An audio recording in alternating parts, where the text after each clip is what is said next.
শবে কদর পাওয়ার সহজ উপায় কি? শবে কদরের রাত যেহেতু একেবারেই চূড়ান্ত ভাবে ফিক্সড কোনো রাত নয়, সেজন্য শবে কদর পাওয়ার উপায় হলো রমজানের শেষ দশকের প্রত্যেকটা রাতে ইবাদত করা। প্রত্যেকটা রাতে ইবাদত করার যদি সুযোগ না হয়, তাহলে কমপক্ষে বেজোড় রাতগুলোতে ইবাদত করা। নবী সাল্লাল্লাহু আলাইহি ওয়াসাল্লাম বলেছেন, তাহাররাউ লাইলাতুল কদরি ফিল ভিত্রি মিনাল আশরিল আওয়াখিরি মিন রমাদান। রমজানের শেষ দশকের বেজোড় রাতগুলোতে তোমরা কদর তালাশ করবে। তার মানে এর মধ্যে যে কোনোটা হতে পারে। আল্লাহ তাআলা বিষয়টাকে উজ্জ্বল রেখেছেন কেন?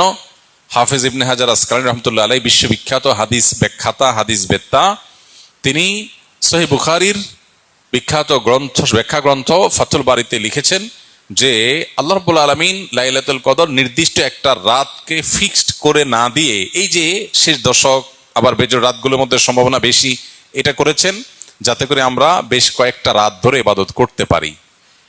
এখন মনে হতে পারে এটা তো আমাদের কষ্ট হচ্ছে, আমাদের জন্য বোঝা হলো, ফিক্সড হলো তো আমাদের জন্য সহজ হয়ে যেত। মরার পর যখন আমল নামা হাতে পাবো, তখন মনে হবে ইস, এই লাইলাতুল কদর আল্লাহ শেষ 10 রাতের মধ্যে রেখেছেন, পুরো রমজানে রাখতেন তাহলে 30 রাত ধরে ইবাদত করতে পারতাম। কারণ তখন লাভটা চোখে আসবে এবং দেখা পড়বে। এই জন্য লাইলাতুল কদরের জন্য শেষ রাতে বেশি বেশি ইবাদত করতে হবে। এটা হলো লাইলাতুল কদর পাওয়ার সহজ উপায়। আরেকটা সহজ উপায় আছে, সেটা হলো যে ইতিকাফ, যেটা এতক্ষণ বললাম। আপনি মসজিদে ইতিকাফ করেন, তাহলে লাইলাতুল কদর পাওয়াটা এমনিতেই সহজ হয়ে যাবে। এমনকি ইতিকাফকারী ব্যক্তি, যদিও শেষ দশকে নবী সাল্লাল্লাহু আলাইহি ওয়াসাল্লাম রাত জেগে থাকতেন, যদি কোনো কারণে তিনি ঘুমিয়েছিলেন, তারপরে ইতিকাফ করার ব্যক্তি ঘুমাইলেও সেটা ইবাদতের মধ্যে। বাসার ঘুম আর মসজিদে ইতিকাফকারীর ঘুমের মধ্যে পার্থক্য আছে। মসজিদে অবস্থানটাই ইটসেলফ একটা ইবাদত। অতএব আপনি যদি চান যে আমার লাইলাতুল কদর মিস না হোক, তাহলে তার জন্য সবচেয়ে মোক্ষম সুযোগ এবং সবচেয়ে সহজ উপায় হলো ইতিকাফ করা।